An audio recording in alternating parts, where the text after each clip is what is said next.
Oremos. Padre, gracias por el privilegio de estar aquí juntos. Gracias por poder gozarnos en tu presencia. Gracias por las verdades que hemos cantado. Gracias por tu palabra. Gracias que estamos aquí juntos para sentarnos a tus pies, para alabar tu nombre, para escuchar de tu palabra. Y ahora te pido, Padre, que nos abras los ojos y las mentes y los oídos. Y te pido, Padre, que me escondas atrás de tu cruz y que lo que yo diga te satisfaga a ti y bendiga a tu iglesia. En el nombre de Jesús. Amén. Amén. ¿Sabe que Paul y yo hace 2 años nos mudamos a la ciudad de Miami por cuestiones del ministerio? Mi labor como directora diaria para América Latina requiere que nosotros viajemos casi constantemente, el 60% del tiempo, a 14 países en América Latina. Y estar en Miami nos pone a 3 horas de la gran mayoría de los países donde tenemos que estar. Pero para nosotros ha sido una adaptación mudarnos a Miami por varias cosas.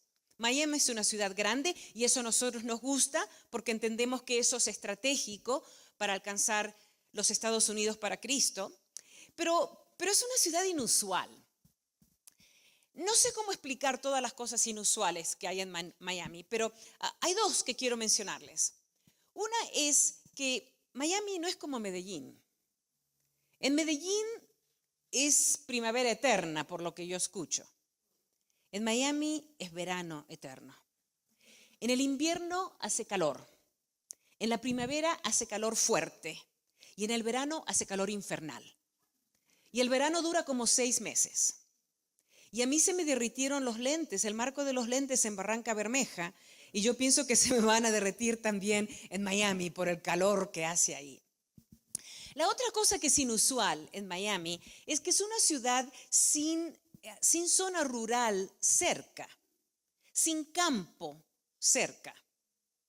Ahora, déjenme explicarles la geografía de Miami. Aquí está Miami y de este lado hay océano y de este lado hay océano. Y de este lado hay un charco enorme de 100 kilómetros de largo donde hay cocodrilos. Y yo no sé lo que ustedes piensan de los cocodrilos, pero yo ahí no voy. Hay gente que va a tomarle fotos a los cocodrilos para ponerla en Facebook, creo. Y pienso que le va a pasar lo que le pasó al ratón ese que vimos en el video que nos mostraron. Y hacia el norte, entonces está agua, charco lleno de cocodrilos. Y luego hacia el norte de Miami hay cientos y cientos de kilómetros de suburbios y todos esos suburbios, es todo, suburbios y torres altas, horas y horas y horas de auto y son muy angostos esos suburbios. No se olviden que hay un pantano aquí, que están los cocodrilos, entonces nadie construye donde hay cocodrilos. Y ahí, en esos suburbios, viven más de 5 millones de personas. Y eso a nosotros que vivimos en Miami nos ha separado a nosotros de la cosecha.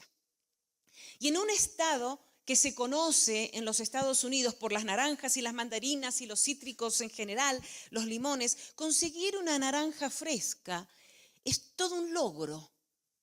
No se consigue, hay que salir de Miami y manejar 5 horas para conseguir una naranja fresca, es una locura. Y Polo y yo extrañamos eso de vivir cerca de zonas de cosechas. ¿Sabe que la mayoría de nuestra vida de casados, Polo y yo hemos vivido en zona manzanera y en zona de peras? Y yo extraño la época de la fruta fresca. Nosotros íbamos a los lugares donde crecen las peras y las manzanas y uno paga para entrar y luego le dan un canasto y uno va y saca su propia fruta y allí mismo se puede poner a comerla y están frescas, jugosas, hasta que le chorrea todo el jugo a uno por el codo. Uno tiene que bañarse después de estar ahí recogiendo esa fruta. Y nosotros extrañamos eso. Extrañamos eso de ir a buscar las manzanas y las peras y después volver a nuestra casa y hacer un postre lindo de manzanas y que la casa se llena del olor a postre de manzanas. Yo extraño todo eso. Y a causa de ese trasfondo que hemos vivido por 36 años casi, me absorbe y me maravilla el llamado de Jesús en este tema de la cosecha. Me absorbe y me maravilla las palabras de Jesús cuando Jesús dice: abran los ojos y miren, los campos están sembrados, la cosecha está madura. La Biblia habla mucho que es el tiempo de la cosecha. Pero no estaba hablando Jesús o la Biblia de las manzanas y las peras. No estaba hablando de hacer postres de manzana. Jesús estaba hablando de una cosecha de gente. Jesús estaba hablando de multitudes de personas. Jesús estaba hablando de personas que lo necesitan a Él y que Él ha estado preparando y que ya están listas para responder al llamado que Él tiene en la vida de ellos. Que ellas ya están listas para recibirles porque Él ha ido adelante nuestro preparando los corazones de esas personas para recibirle. Gracias al pastor Oscar por leer la Biblia. Les invito a que la abran una vez más en Juan 4. Juan 4 comienza diciéndonos que Jesús tenía que ir de Judea a Galilea. Ahora, si ustedes saben, hoy parece que estoy metida en la geografía, porque le voy a dar otra lección de geografía a ustedes ahora. Para ir de Judea a Galilea, la ruta era así, directa. Pero los judíos no iban por ese camino, porque ir por ese camino requería pasar por Samaria. Y pasar por Samaria era algo que los judíos no hacían, porque los judíos le tenían bronca a los samaritanos. Y los samaritanos le tenían bronca a los judíos. Y era bronca generacional de muchas generaciones. Y era un odio que se tenían por razones religiosas, por razones culturales, por un montón de razones. Entonces los judíos, si tenían que ir de Galilea de Judea a Galilea, ellos no pasaban por Samaria. Entonces para ir de aquí a aquí, ellos iban por acá y luego hacia el norte y luego hacia aquí, con un calor como el calor de Barranca Bermeja. Y todo eso para evitar tener que hasta mirar a una persona samaritana. Pero la Biblia en Juan 4 nos dice que Jesús tenía que pasar por Samaria. Déjenme decirle que en términos de lo que se esperaba de un judío, Jesús no tenía que pasar por Samaria. En términos de la costumbre de los judíos, en términos de la costumbre de toda esa región, incluyendo los samaritanos, Él no tenía que pasar por Samaria. Y yo toda mi vida he escuchado sermones sobre este pasaje y una de las cosas que a menudo oigo cuando la gente predica sobre estos pasajes es que Jesús se desvió para ir a Galilea. Que Jesús se desvió, que en lugar de hacer lo que los otros hacían, que Jesús pasó por Samaria para encontrarse con esta mujer, la mujer samaritana, en el pozo de Jacob. Pero cuando yo leo las Sagradas Escrituras, en el contexto de las Sagradas Escrituras, cuando veo cómo Jesús funciona, me doy cuenta que Jesús no se desvió para encontrar la mujer, que Jesús no se desvió para ir a Samaria, que lo que los otros llaman desvíos es normal para Jesús, que ir a donde otros no van por cualquier razón, que eso es normal para Jesús. Que Jesús va a lugares que otros dicen, ahí yo no voy. Y Jesús dice, ahí yo sí voy. Ser como Jesús es ir a donde otros no van. Ser como Jesús es ir a donde hay gente que a mí no me gusta. Ser como Jesús es ir a lugares donde si yo no iría, nadie me diría, Delia debería haber ido a ese lugar. Ser como Jesús es hacer lo que otros considerarían que es una inconveniencia. Ser como Jesús es salir de mi camino normal, de mi vida normal, de mis ritmos normales para conectarme con personas con quienes no tengo nada en común, aún como esta mujer que vino al pozo al mediodía. Esta mujer que vino al pozo al mediodía y había razones por las cuales ella estaba en ese calor enorme en el pozo al mediodía. Ella estaba ahí evitando verse, evitando que la vean, evitando que las vecinas la vean. Ella estaba ahí al mediodía por una razón específica, por razones específicas.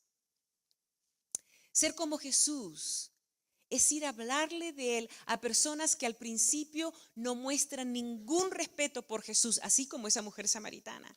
Alguien que no solo lo rechazó a Él, sino que no mostró ningún interés en las cosas que Jesús estaba hablando, en el mensaje que Jesús traía.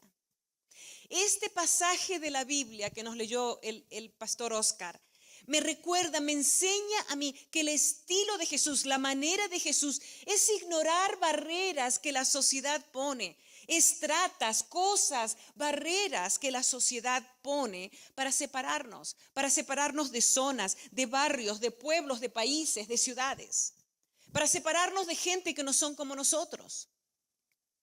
O esa gente no. O esa gente no. Ellos no me van a aceptar.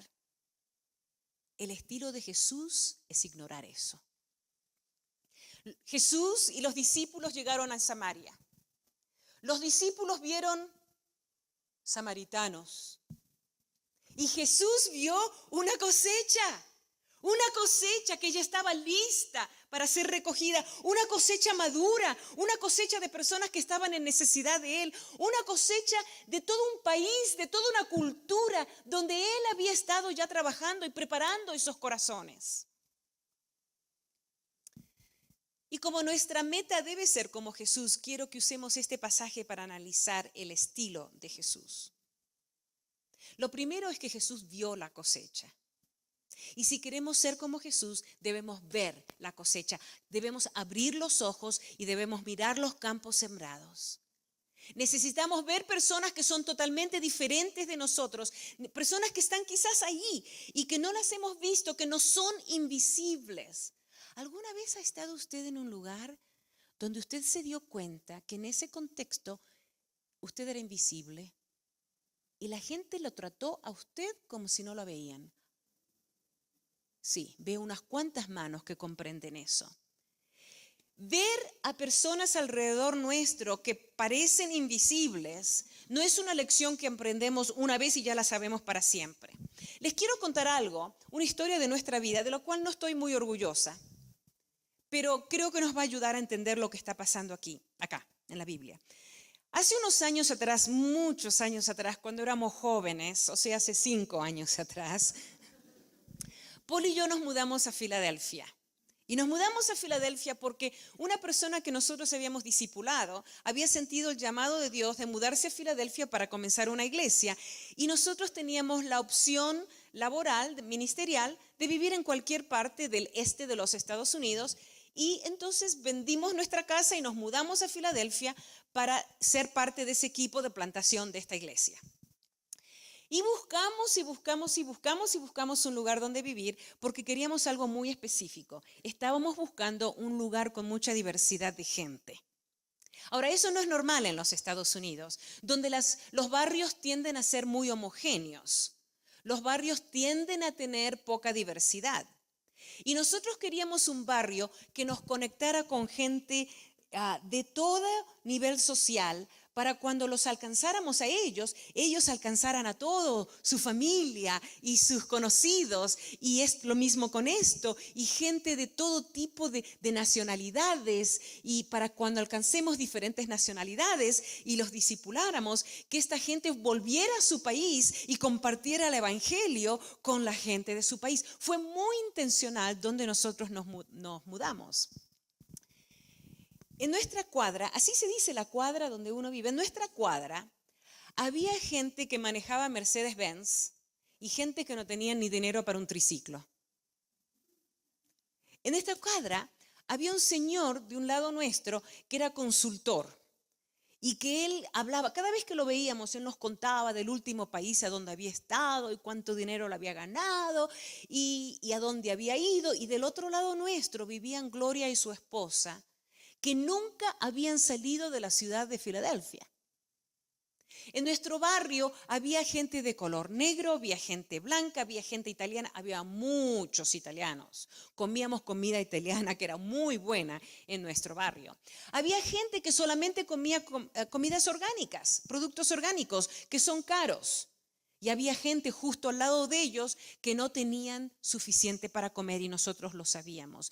Nuestro barrio tenía fama de diversidad y eso es lo que nos atrajo a nosotros. Veíamos la diversidad, la hablábamos, nos atraíamos y veíamos la estrategia de vivir en un barrio como ese, la estrategia para el evangelio. Era tal la situación que había estudiantes de universidades y seminarios que nos pedían si podían venir a pasar 1 mes, 2 meses con nosotros para entender qué tomaba ministrar en una zona tan diversa como la zona donde nosotros vivíamos. Y venían, algunos por unos días, algunos por algunas semanas, algunos por un trimestre de la escuela. Una noche recibimos un llamado de Hong Kong, la China, antes que Hong Kong fuera parte de la China.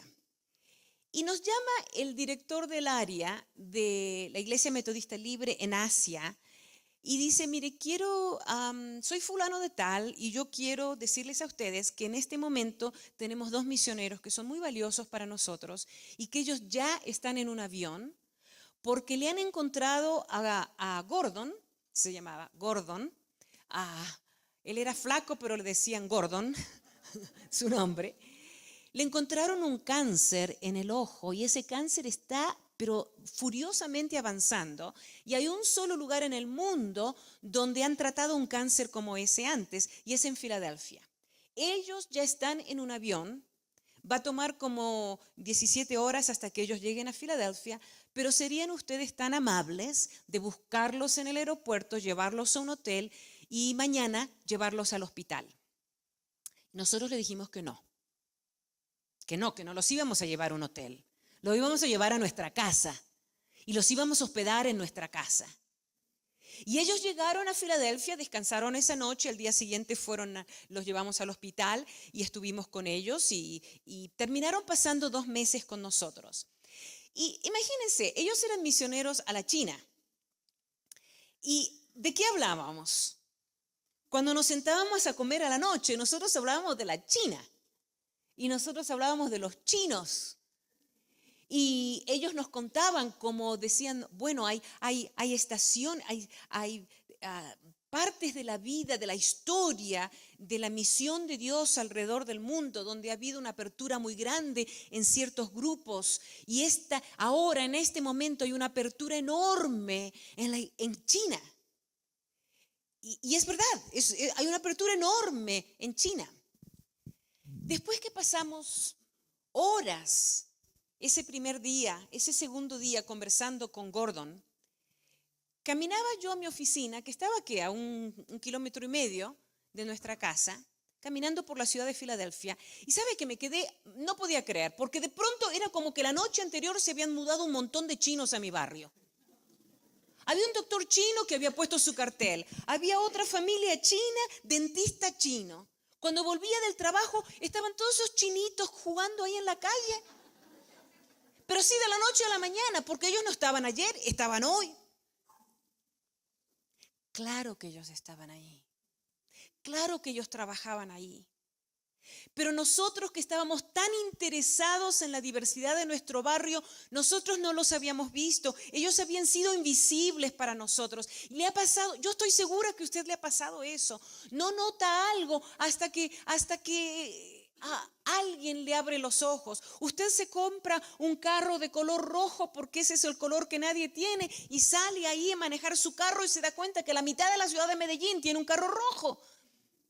Yo pienso que eso nos ha pasado a todos. Hasta que algo nos abre los ojos, nos sorprende cuánto de eso o de esos hay en nuestro entorno. Y eso es exactamente lo que le pasó a los discípulos. Los discípulos no veían personas que ya estaban listas para estar cosechadas, para responder a la verdad de Jesús. Y en respuesta a esa ceguera espiritual, Jesús le dice, abran los ojos y miren los campos sembrados, que la cosecha está lista. El estilo de Jesús es ver personas que no son como nosotros, que para nosotros tienden a ser invisibles. Y Él dice, abran los ojos y miren que la cosecha está madura, ya se cae de la mata. El estilo de Jesús es ver la cosecha y el estilo de Jesús es hacer amistad con esa cosecha. Porque una cosa era ver a los chinitos en nuestro barrio y otra cosa ir y hacer amistad con los papás de esos niños chinitos para que ellos puedan conocer a Cristo como Señor y Salvador. Jesús hizo amistad con esa cosecha que otros no veían. Y el estilo de Jesús fue totalmente diferente cuando él entabló conversación con una mujer. Jesús era judío, era un hombre. Los judíos no hablaban con los samaritanos y ni los judíos ni los samaritanos hablaban con las mujeres. Eso para Jesús eran barreras artificiales, límites de otros, no límites de él. Una mujer yendo sola al pozo, ¿qué pasa? No me quiero asociar con ella para que no digan que lo que ella hizo yo tuve algo que ver con ella. No, Jesús eso lo vio todo muy artificial. A veces nosotros somos geniales con gente que hemos conocido a Cristo por años, por mucho tiempo. Somos geniales en crear barreras y límites de todo tipo, fronteras, que no son fronteras de Jesús. Y le decimos a nuestros hijos, no hables con esos chicos que vienen de mala familia. No te metas con esa maldita gente. Eso no es bíblico. Quizás nos hace sentir más a salvo en nuestro hogar, pero eso no es bíblico. A través de las Sagradas Escrituras nosotros vemos a Jesús que pasó tiempo con todo tipo de personas. Personas más bajas que él, en la escala social más alta que él, ministrando a prostitutas, hablando con los niños, tocando personas con lepra, hasta iba a fiestas. Jesús iba a fiestas y él podría haber dicho, yo no soy hombre de fiestas, pero ahí voy a fiestas porque ahí hay gente que me necesita. Él podría haber dicho, yo no uso prostitutas, no voy a andar donde andan las prostitutas. Para Jesús esas eran excusas que nosotros tantas veces usamos para separarnos de gente diferente a nosotros. Él modeló una manera diferente. Él pasó tiempo con gente endemoniada, con extranjeros de otros países que se odiaban entre ellos, con gente de otros lenguajes, de otros colores, de otros estilos, de otros valores, de otras clases. Y él debe haber hecho eso regularmente porque en eso, dice el versículo 27, en eso llegaron sus discípulos y se sorprendieron de verlo hablando con una mujer, pero ninguno le preguntó. Ninguno le preguntó porque los discípulos ya estaban acostumbrados que ese era el estilo de Jesús. Él hizo lo que los otros no estaban dispuestos a hacer, para que nadie se pierda, mas todos tengan vida eterna. Y Él nos llama a nosotros a que seamos como Él. Y Él nos recuerda, abran los ojos y miren, la cosecha está madura. Yo no sé los detalles de lo que va a tomar para ustedes alcanzar Colombia para Cristo, pero lo que yo sí sé es que el estilo de Jesús es ir a donde otros no van, ver la cosecha, hacerse amigos con ellos, hacer lo que fuera para alcanzarlos, para poder guiarlos a una relación personal con Él. Y eso no solo para los pastores y los líderes, sino para que todos lo hagamos. Hermanos, hermanas, abran los ojos y miren la cosecha en Colombia que ya está madura.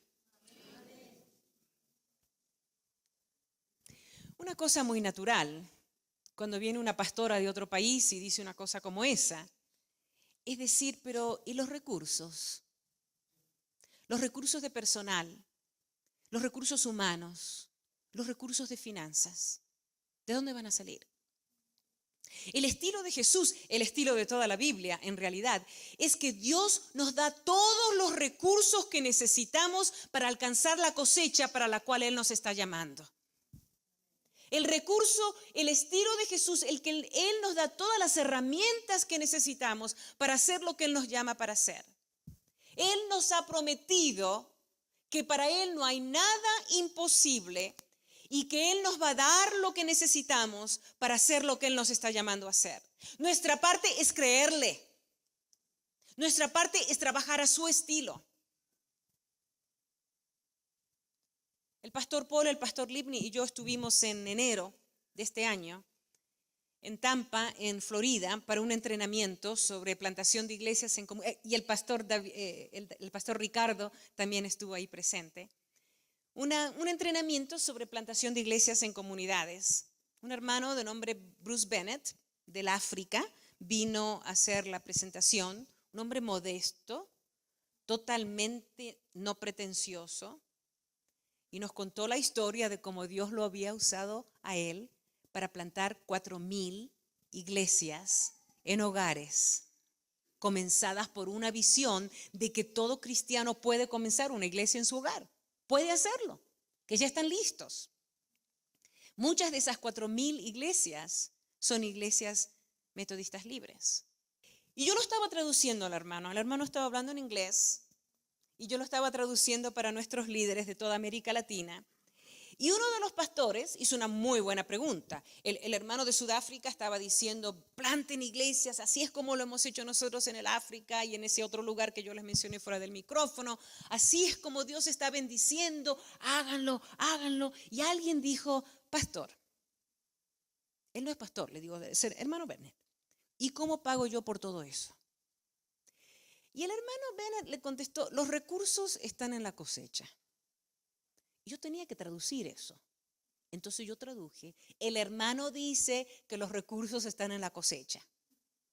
Y yo lo vi al que me había hecho la pregunta, que se puso como medio visco, porque no, era como que no comprendía, como 4,000 iglesias y los recursos están en la cosecha. ¿Qué quiere decir eso?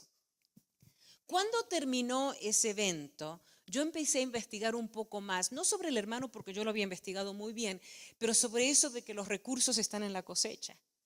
Y después del evento, yo me enteré que este hermano, Dios le había enviado millones y millones de dólares y de pesos en África. Y que Dios le había dado y le seguía dando herramientas y le daba todo lo que él necesitaba para alcanzar la cosecha de personas ya preparadas por Cristo. Y quiero recordarles, mis hermanos, que el estilo de Jesús hoy en día en pesos es que Él nos da los recursos para alcanzar la cosecha para el cual Él nos está llamando. Hoy el estilo de Jesús es que Él nos da todo lo necesario. Que lo necesario no está en el bolsillo del pastor Libni. Lo necesario está en el bolsillo del Dios Todopoderoso, que es generoso y que quiere darte lo que necesitas para alcanzar tu país para Cristo. Nuestra parte es creerle, nuestra parte es actuar como si fuera verdad y ver qué pasa. Y ustedes dirán, pero pastora Delia, usted no conoce Colombia. Usted no conoce la necesidad en Colombia. Y mi respuesta es, ustedes tienen razón, yo no conozco. A mí me encanta venir aquí, me encanta comer la comida de ustedes, a mí me encanta estar entre ustedes, pero yo no vivo aquí y yo no conozco la realidad de ustedes. Pero les puedo decir esto, que el barrio más pobre de Colombia no es nada en comparación con la pobreza indescriptible que yo he visto en África con mis propios ojos, y que Dios ha provisto en África y Dios puede proveer en Colombia, porque Dios es el mismo hoy, ayer y por los siglos. Amén. Amén. Hay quienes piensan que si alcanzamos la cosecha, si alcanzamos personas que son diferentes de nosotras, si empezamos nuevas cosas con nuevas personas, si empezamos nuevas congregaciones, nuevos grupos, que se van a agotar nuestros recursos, que se va a drenar lo que tenemos, que se va a consumir nuestra porción, nuestra energía. Pero en este pasaje Jesús nos enseña que hacer la voluntad de Dios nos repone, nos restaura, nos renueva, nos rejuvenece. Jesús estaba rodeado de discípulos que lo amaban, que habían dejado todo para seguirle, que creían en Él, que habían dado su vida por Jesús. Pero déjenme decirles que los discípulos tenían la tendencia de pensar con una mentalidad de escasez. Ellos tenían la tendencia a pensar que las cosas del reino de Dios era como compartir una pizza. Me traen una pizza. Si tú te comes una porción más grande, yo me quedo con una porción más pequeña. Entonces yo no quiero que tú tengas ninguna parte de mi porción. Y Jesús quería desatar en ellos un espíritu de generosidad. Ellos habían mostrado ese espíritu de escasez cuando la alimentación de los 5,000. Tenían poquito, tenían unos pescaditos, tenían unos pececitos y un pancito y no querían compartirlo. Tenían poquito dinero, poquita fe, poquita comida.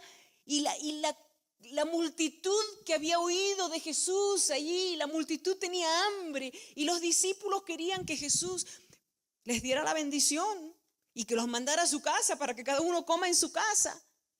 Y Jesús les respondió: dadle vosotros de comer. Pero ellos tenían una mentalidad de escasez y a causa de eso ellos no pensaron que podía hacerse con lo que ellos tenían. Pero cuando estuvieron dispuestos de darlo todo por la causa de Cristo, cuando decidieron de darle todo lo que tenían a Jesús, Él hizo un milagro y Él los alimentó a ellos, Él alimentó a los 5,000 hombres, Él alimentó a las mujeres, Él alimentó a los niños y los discípulos se fueron a sus casas con canastas, con mucho más peces y mucho más pan de lo que ellos ya habían ofrecido a Jesús al principio de ese milagro.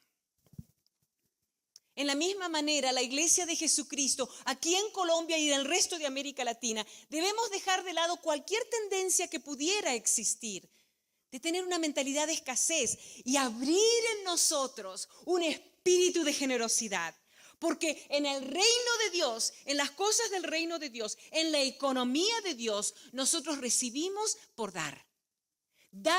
Nosotros damos y Dios nos da más para que nosotros podamos dar.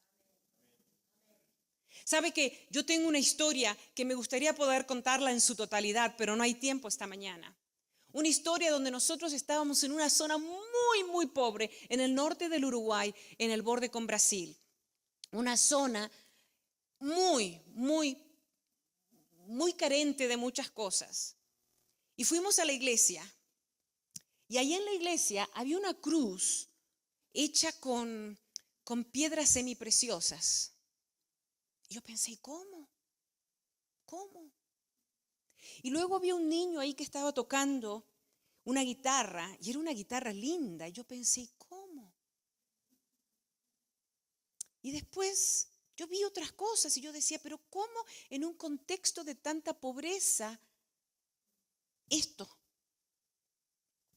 Al terminar el culto, nos invitaron a una fiesta en la casa de una señora que se llama Eponina.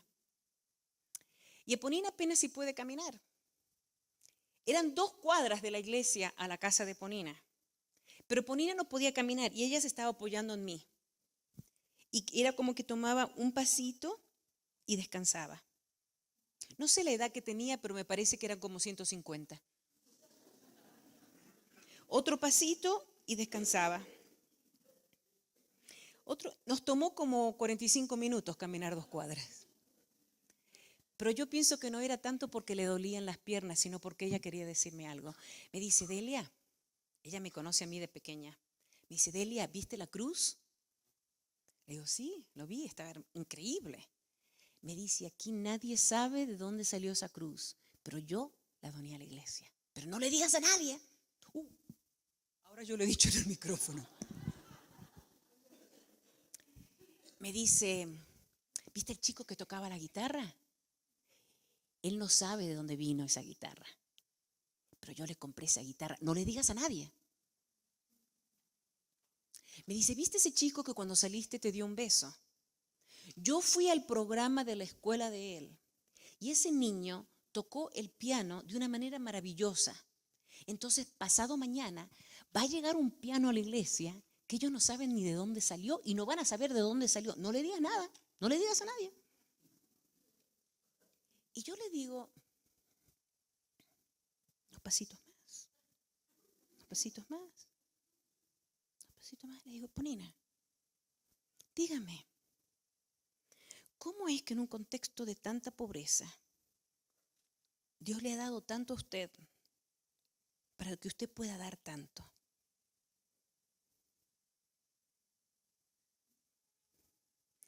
Y le tomó como 20 pasos contestarme.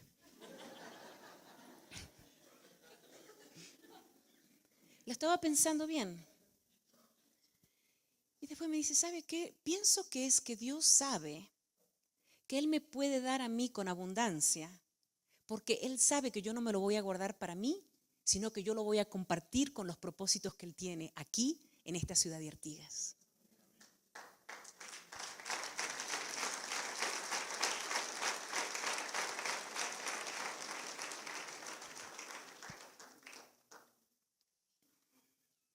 Mi alimento es hacer la voluntad del que me envió y terminar su obra, dijo Jesús.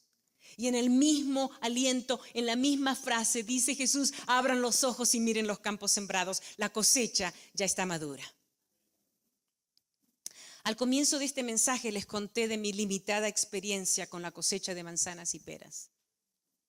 Y comprendo que como conté la historia, al principio de este mensaje era muy sentimental el asunto. Voy a la huerta, me dan una canasta, yo recolecto unas peras, unas manzanas, y cuando está bien llena todo eso, le tomo una foto y lo pongo en Facebook. Y después voy a mi casa y hago un postre de manzana, y le tomo otra foto y lo pongo en Facebook. Y cuando me comí el postre, tomo otra foto del plato vacío y lo pongo en Facebook para que todos se enteren lo rico que estaba. Muy tierno todo, como yo le conté la historia. Jesús nos dice que la cosecha está madura y que hay mucha cosecha, pero Él describió la cosecha como multitudes agobiadas, multitudes desamparadas. Hay otras traducciones de la Biblia que dicen que las multitudes eran de vidas magulladas, de personas que se sienten impotentes, confusas, perdidas, sin objetivo, con heridas, dolidas, como ovejas sin pastor. Eso no es tierno, eso es difícil, eso es costoso.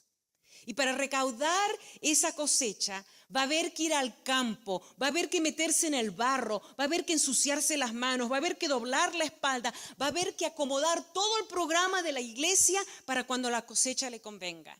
Para recaudar esa cosecha vamos a tener que salir de nuestro camino normal y hacer cosas que son nuevas, como lo que están haciendo en Bosa, con esa danza que ustedes hicieron ayer, que era tan fuerte que le hablaba a los chicos y a mí me dejaba boquiabierta.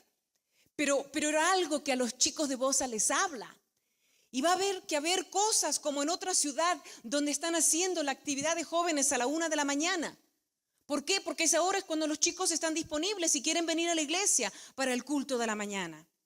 Y va a haber que hacer nuevos modelos y nuevos paradigmas y nuevas cosas para que la cosecha pueda venir cuando ellos tienen el tiempo y tienen el espacio y están libres y están disponibles, no cuando a nosotros nos convenga. Pero está bien, porque salir de lo normal es lo que Jesús hizo. Ese es el estilo de Jesús. La cosecha es abundante. Abran los ojos, miren los campos sembrados. Me encanta el versículo 36, donde dice que el segador recibe su salario y recoge el fruto para vida eterna. Y que tanto el segador como el segador se alegran juntos.